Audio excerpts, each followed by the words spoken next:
Up to the inaugural plans, the decision was made today to move the swearing-in ceremony inside the Capitol, with bitter cold forecast for Monday. The traditional inaugural parade will also be revamped, with some version of it taking place in the same arena set to hold Trump's final pre-inauguration rally Sunday night, which is scheduled to feature everyone from the Village People to Elon Musk. It comes as President-elect Trump prepares to begin immediately implementing an agenda that, if fully realized, would fundamentally remake the American economy and dramatically reduce the size of government, while potentially testing the limits of presidential power. We know many things he wants to accomplish on his return to the Oval Office, but we don't know where he will start or how far Congress and the courts will allow him to go, starting with executive orders on day one. On the campaign trail, Mr. Trump brought up a lot of priorities for his first hours in office, including ending the war in Ukraine, pardoning January 6 defendants, beginning a mass deportation program, and ending birthright citizenship, which is, of course, enshrined in the Constitution.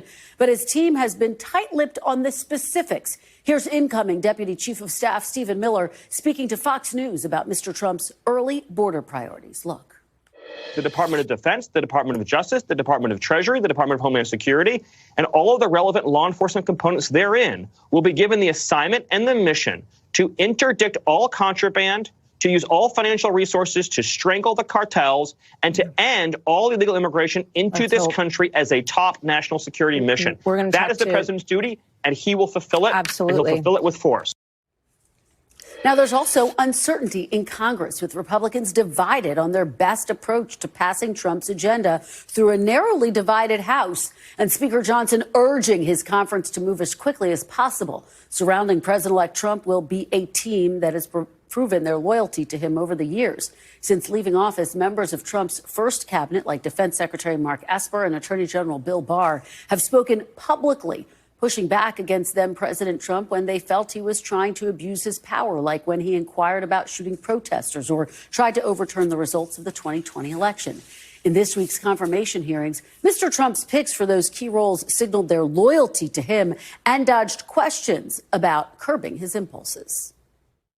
Do you agree that there are some orders that can be given by the commander-in-chief that would violate the U.S. Constitution? Senator, thank you for your service. But I reject the premise that President Trump is going to be giving illegal orders. No, I'm not. Are you saying that you would stand in the breach and push back if you were given an illegal order? I start by saying I reject the premise that President Trump will be giving you've done your any genuflecting illegal to him, orders but at all. Let's imagine that once again, President-elect Trump issues a directive or order to you or to the FBI director that is outside the boundaries of ethics or law. What will you do? Senator, I will never speak on a hypothetical, especially one saying that the president would do something illegal. Now, to be clear, we don't know what the next 4 years will look like. As we noted, we don't even know what day one is going to look like. We know he's going to sign a number of executive orders.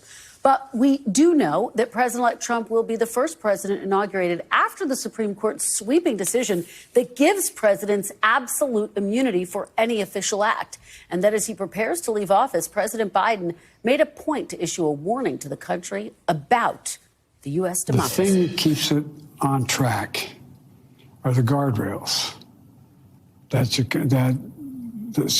There's a Supreme Court that's independent, but accountable.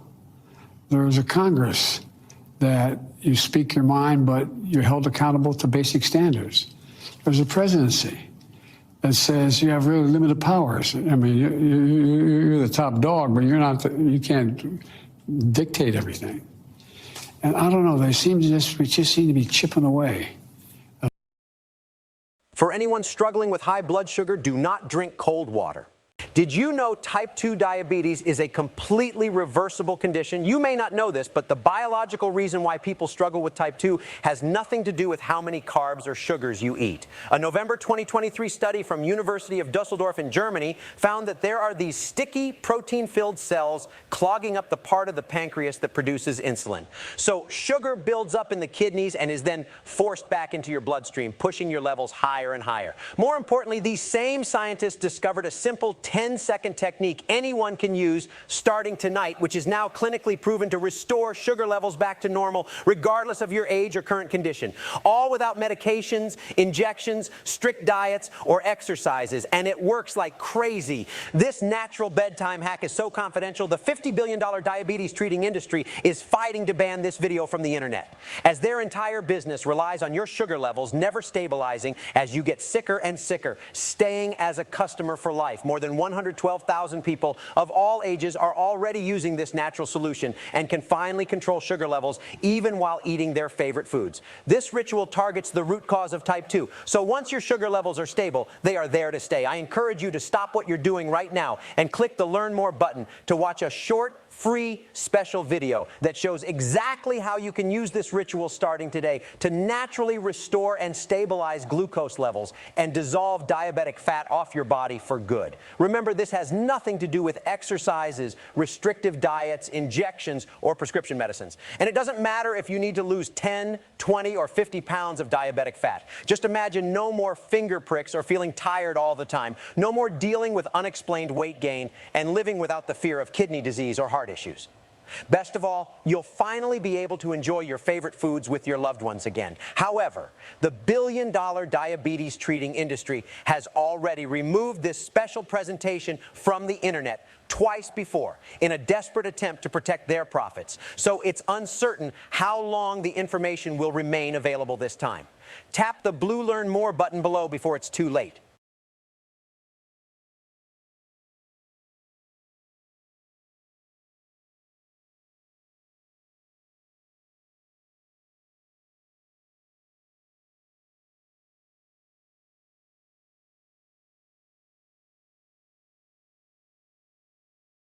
If you're turning 65 or beyond, you're going to want to watch this.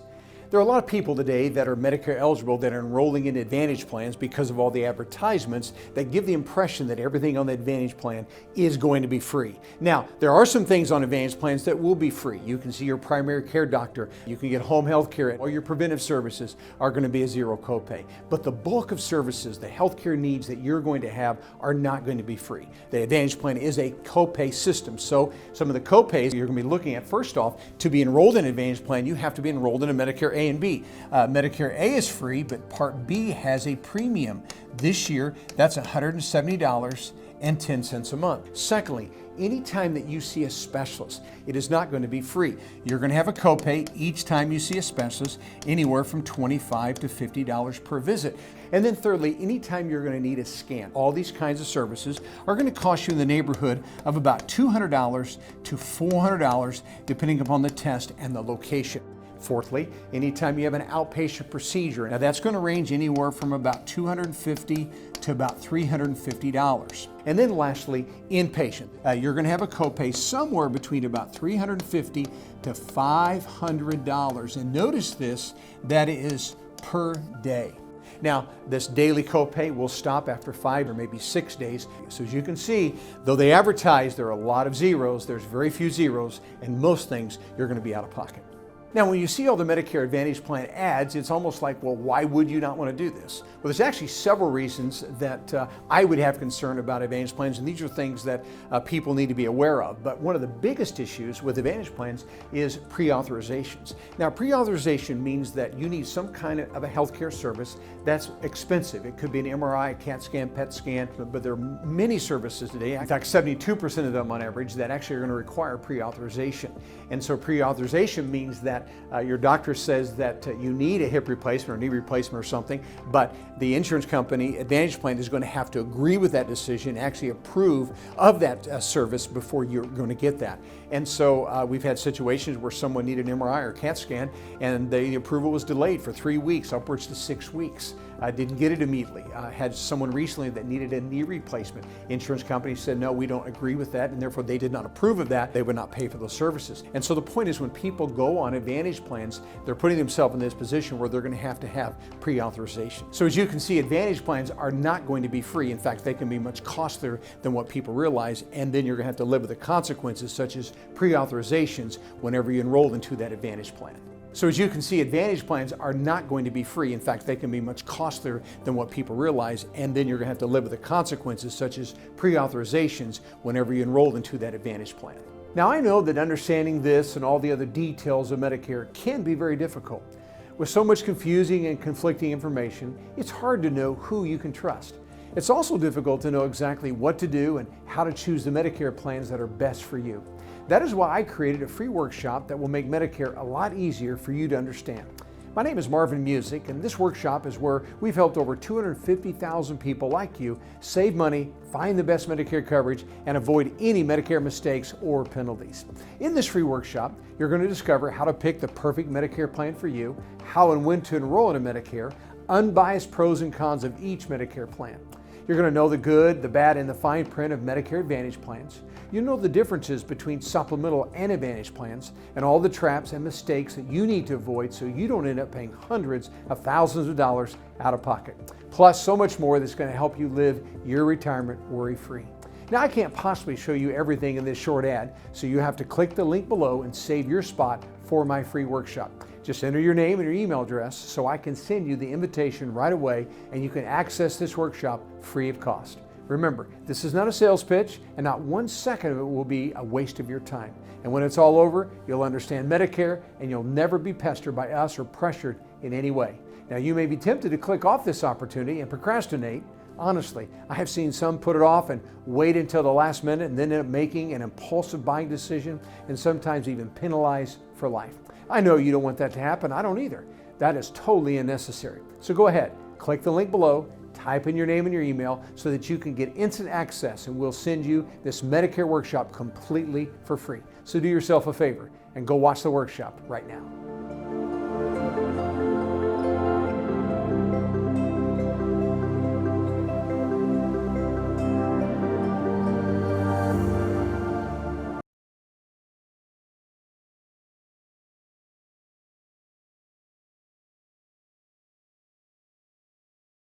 At all those elements. Let's bring in our team of NBC News reporters to start us off. Garrett Haake is covering the incoming Trump administration. Gabe Gutierrez is at the White House, and Sahil Kapoor is on Capitol Hill. Thanks to all of you for getting us going on this Friday before the inauguration. Garrett, let me start with you. I know you've been drilling down with your sources. What are you anticipating on Monday in terms of these executive orders he's going to be signing?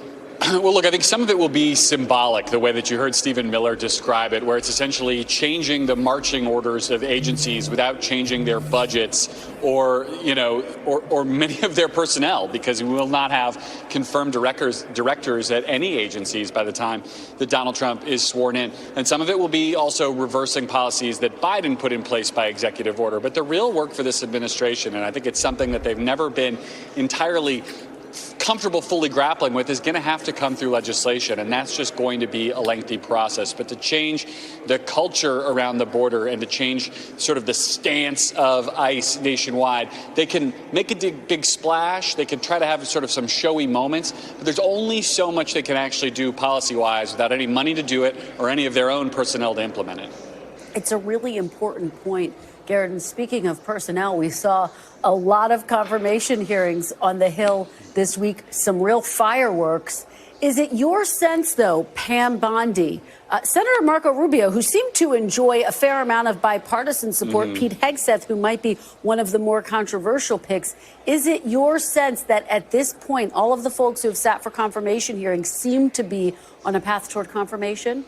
That's right. Republican senators, who are the only audience that really matters for these nominees, assuming they stick together, believe that everyone who came through the Hill this week will be confirmed by this Republican-controlled Senate. Perhaps you see a few people given permission to take a walk, if you will, on Pete Hegseth. If they want to, they can lose up to 3 votes. They might lose 1 or 2, but everyone else seems on track to be confirmed, especially Marco Rubio, who you mentioned, who could get significant Democratic support as well. The hardest fights are yet yet to come in this process. You're going to see Robert F. Kennedy Jr., Tulsi Gabbard, Kash Patel. None of their hearings have even been noticed yet, which means it's unlikely that they will happen even next week. Those are the ones that I think you might see bigger internal GOP fights on, and you might see more energy for those fights. Republican senators are very aware they need to get somebody across the line and into Donald Trump's cabinet, basically given the fact that all they've done so far is help take down Matt Gaetz. They gotta show him that they're willing to work with them on some of these picks before they can oppose anybody else. Yeah, you know, when I had a chance to sit down with the president-elect one-on-one, I asked him if he plans to direct his attorney general to target his political enemies. He said no. He said they're going to have to determine who they are going to pursue. Pam Bondi got asked a series of questions around this. Garrett, what were your key takeaways in watching her testimony? Yeah, I thought it was interesting that she basically said there would be no enemies list in Washington. And when you kind of pair that with what Donald Trump told you, I always go back to the testimony of Michael Cohen before the House several years ago, when he made the point that Donald Trump doesn't necessarily give orders on these kinds of things. He's not going to tell Pam Bondi to go get Liz Cheney. He's just going to post about Liz Cheney over and over and over again and hope that the people he's put in place are smart enough to take the hint. Pam Bondi is somebody who's been around in Donald Trump's orbit for a very long time. If there are hints, she will be smart enough to take them. She has credentials that I think even the Democrats on that committee acknowledge qualify her for this job, but there is certainly a lack of trust on the Democratic side of the dais that she will be the country's attorney general, not just Donald Trump's. And of course, we learned that the swearing-in ceremony is moving indoors because the weather is going to be so frigid. Garrett, what can you tell us? And I hope that means you're going to get to be inside and stay a little warmer.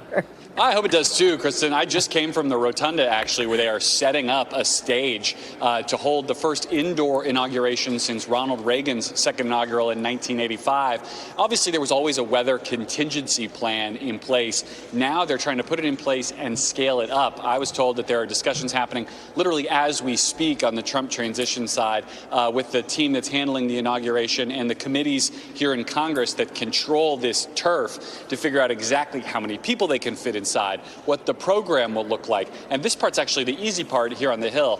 Coming up with something to do instead of a parade, be it a mini rally of some sorts downtown at the arena where the Capitals play, or whether it looks more like a parade, even for a short distance, is to me the more difficult logistical question. The bottom line is we're going to see Donald Trump indoors on Inauguration Day, not outside on that platform out my window here on the Senate side of the complex. All right. Well, a lot to watch as we sort through what we can expect from the parade. Sahil, let me turn to you. We are watching new Republican leadership. Majority Leader John Thune in the Senate, and of course the Speaker of the House, Mike Johnson. He's going to be on Meet the Press, by the way, this Sunday. What are you anticipating? How do they compare to their predecessors, for example, to Mitch McConnell and a Paul Ryan? Well, Kristen, I would say the biggest shift here is not the men at the helm. It is the conferences that they're overseeing and how much they have changed. Back in 2017, Paul Ryan and Mitch McConnell were overseeing majorities full of old school Republicans, traditional conservatives, people who hadn't really bought into the MAGA fold. And one by one, they were either primaried, they chose to retire, or they ended up making their peace with Donald Trump and the MAGA movement. The House the House Republican Conference, I should say, is fully MAGA-fied. In the Senate, there are two moderates, Susan Collins and Lisa Murkowski, who haven't really bought into the Trump part, but they, in the 53-seat majority, those two votes are expendable if they need to do things by a majority vote, which is one of the reasons I expect pretty much every Trump nominee, if not every one of them, to ultimately get confirmed by the Senate at this time. Thune and Johnson will face unique challenges, though. Thune, it's the 60-vote rule, the filibuster, which gives Democrats a lot of power to veto much of Trump's agenda. And Mike Johnson, his biggest problem is going to be this wafer-thin House majority he's looking at. Currently 219 to 215. It's about to shrink by 2 more votes, which during these early crucial months of the Trump presidency will give any one Republican the ability to tank a bill unless it has Democratic support. Sahil, there's this big debate going on right now between Johnson and Thune. Do they want to approach Trump's agenda, which includes, of course, addressing his plans for mass deportation, as well as the slew of tax cuts that he's proposed, extending the Trump-era tax cuts from 2017. Trump and Johnson want to lump that into what the president-elect calls one big, beautiful bill. Senator Thune, Leader Thune has said, hey, wait a minute, it is more strategic and realistic to take this one piece at a time. Has there been any clarity? Are you getting any sense about what we might see unfold? No, there is no agreement between the two chambers. Even some of Johnson's own members, the House Freedom Caucus, agree with John Thune over in the Senate about a two-bill strategy. But here's what I expect to happen. I spoke to Speaker Johnson just a few days ago. He is going to move forward, and the House is going to move forward with the one-bill strategy. He's put a target of April to get it all done. Now, that's extremely ambitious, especially given the complexities of the tax code and the fact that his majority is going to be at its lowest point over the next few months.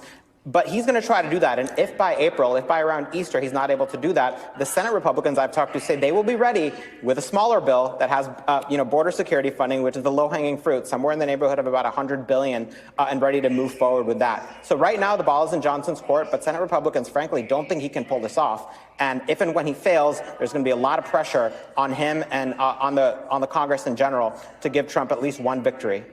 Well, it's going to be fascinating to watch it play out, that's for sure. Gabe, let's talk about President Biden and his stark warning to the country. He warned an oligarchy is taking shape overnight with Lawrence O'Donnell. He talked about the erosion of guardrails. You've been working your sources at the White House. What are they telling you about this messaging that he is wanting to put forth in these final days that he's in office? Well, hi there, Kristen. Well, the more things change, the more they stay the same. Of course, President Biden coming into office talking about threats to democracy. He repeated that during the campaign, and here he is in his final days in the Oval Office repeating that message once again. And as you said last night in an interview that aired on MSNBC, he doubled down on that with Lawrence O'Donnell. Let's listen. I really am concerned about how fragile democracy is. That sounds corny, but I mean, I really am concerned because you've heard me say it 100 times. I really think we're at an inflection point in history here. We're unrelated to any particular leader. Things are going to change drastically. And Kristen, the president giving out that message, that is a choice. You'll remember that in the days immediately following the election, President Biden was very careful not to mention a threat to democracy. Of course, that is a message that did not work for Democrats during the campaign. Kamala Harris famously repeated it as well, but voters soundly rejected it. I think it says a lot about what the president feels, capping off 5 decades in public life, that he is choosing his last few interviews, his last speech in the Oval Office, to double and triple down on that message of a threat to democracy. He's watching what's happening with the president-elect, and also, as you pointed out, now the rise of tech titans, Elon Musk, Mark Zuckerberg, Jeff Bezos, all expected to be at inauguration ceremonies, and he's chosen to once again hit that message very hard, Kristen. He certainly has. And Gabe, President-elect Trump is going to be the first president to enter office with these new immunity protections laid out by the Supreme Court. What are the implications of that? Well, certainly there are huge implications, and that is part of why the president and why this White House has chosen to reiterate this message so much. Now, Kristen, I can say there is quite the mood here at the White House. One person that we spoke with says that the president seems dejected, that others here at the White House feel the same way. There's part of every administration of a losing campaign that staffers here, they come out and, in those last few days, they're not looking forward to what lies ahead. They seem exhausted. But in this case in particular, they really put everything they had behind this campaign. They felt that democracy was on the line. And when you have that type of message and it doesn't go your way, how do you move on from that? So in terms of the implications moving forward, yes, this is something that the Biden White House has been saying repeatedly. They're in some ways very fearful of what President-elect Trump can do without those guardrails and after the Supreme Court ruling. You'll remember that it was just a few months ago that President Biden chose to give a speech on that Supreme Court ruling and the lack of immunity now for future presidents. It is a huge concern for the president and for White House officials here as they leave office in just a few days, Kristen. Well, and it's so fascinating to have that reporting about the mood inside the White House right now. Gabe, Garrett, Sahil, thank you all so much for starting us off. Thanks for watching.